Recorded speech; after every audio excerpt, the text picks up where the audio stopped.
The big টক্সৰ দৰ্শকক এই মুহূৰ্তত দিব বিচাৰিছোঁ টপ 20 খবৰ। এজাক বৰষুণতে পুখুৰীহদ্দিক পথৰ সৃষ্টি হৈছে আমগুৰিৰ ৰাজপথত নেৰানেপেৰা বৰষুণৰ ফলতে এতিয়া পথ বোকাৰে ভৰি পৰাক লৈ ব্যাপক প্ৰতিক্ৰিয়াৰ সৃষ্টি হৈছে সাধাৰণ লোকৰ মাজত। টপ 20 দ্বিতীয়টো খবৰ জাপানীজ এনকেফ্লাইটিছত আক্ৰান্ত হৈ এগৰাকী মহিলাৰ মৃত্যু হৈছে। এই ঘটনা সংঘটিত হৈছে বাইহাটা চাৰিআলিত। ৰাজ্যত ধাৰাবাহিকভাৱে অব্যাহত আছে এনেকুৱা ঘটনা।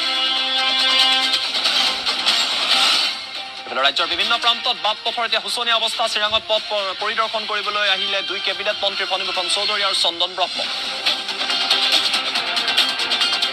জোৱাৰ ঘাটি এতিয়া চানি ধৰিছে ঢিংভটত যোৱাৰ কেইবাটাও প্ৰান্ত। জোৱাৰীক নাকি লগোৱাত সম্পূৰ্ণৰূপে ব্যৰ্থ হোৱাৰ অভিযোগ উত্থাপন হৈছে আৰক্ষী আৰু প্ৰশাসনৰ বিৰুদ্ধে। আহোম লিপিলৈ আন্তৰ্জাতিক স্বীকৃতিৰ পিছতে সংস্কৃতি গৱেষণা প্ৰতিষ্ঠানে লিপিক অধিক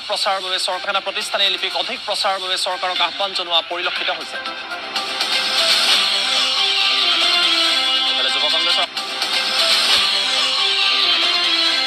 যুৱ কংগ্ৰেছৰ সাংগঠনিক নিৰ্বাচনক কেন্দ্ৰ কৰি সংঘটিত হোৱা উত্তপ্ত পৰিস্থিতিৰ মাৰ যোৱা নাই। ডিব্ৰুগড়ত পুনৰ নিৰ্বাচন অনুষ্ঠিত কৰাৰ দাবী উত্থাপন কৰিছে বিভিন্নজনে।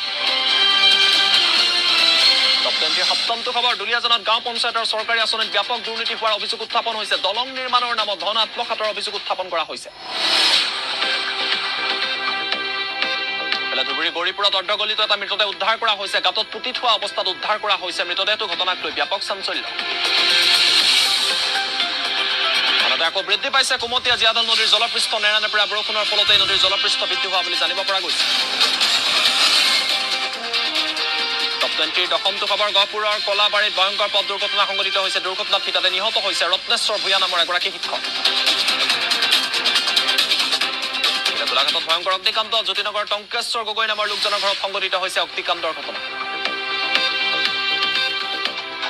গৰাখহনীয়া বিভীষিকাৰ সৃষ্টি কৰিছে ধুবুৰীৰ কালডোঙা গাঁৱত। জিঞ্জিৰাম নৈ খহনীয়াত আতংকিত হৈ পৰিছে গাঁওবাসী।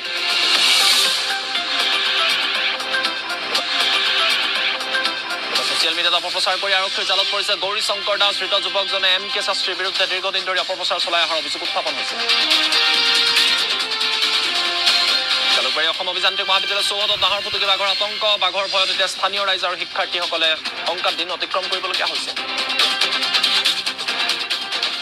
কলগাছিয়াৰ নদ নদীত এতিয়া অবাধে চলিছে পোনা মাছ আৰু কণীযুক্ত মাছৰ নিধন কাৰ্য। বিলুপ্তিৰ পথত থলুৱা মাছ। বন বিভাগে লোৱা নাই কোনো ব্যৱস্থা। আনহাতে গোহালি উদ্যোগ পৰিৱেশৰ মাজতে আছে কলগাছিয়াৰ পানী যোগান আঁচনি। অভিযোগ উত্থাপন কৰিছে স্থানীয় একাংশ লোকে। আনহাতে কৰিমগঞ্জত নকল মদৰ কাৰখানাত আবকাৰী বিভাগে অভিযান চলাইছে। অভিযানৰ সময়ত আটক কৰা হৈছে 2গৰাকীকৈ অসাধু ব্যক্তি।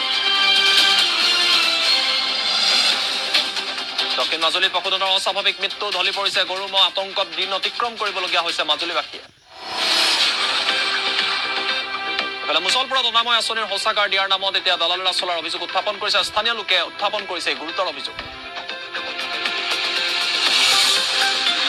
আৰু নলবাৰীত বৃদ্ধি হৈছে জুৱাৰ আড্ডা। দিনৰ পোহৰত ৰাতিৰ আন্ধাৰত প্ৰতিটো মুহূৰ্ততে চলি থাকে জুৱা। ব্যৰ্থ হৈছে আৰক্ষী আৰু প্ৰশাসন।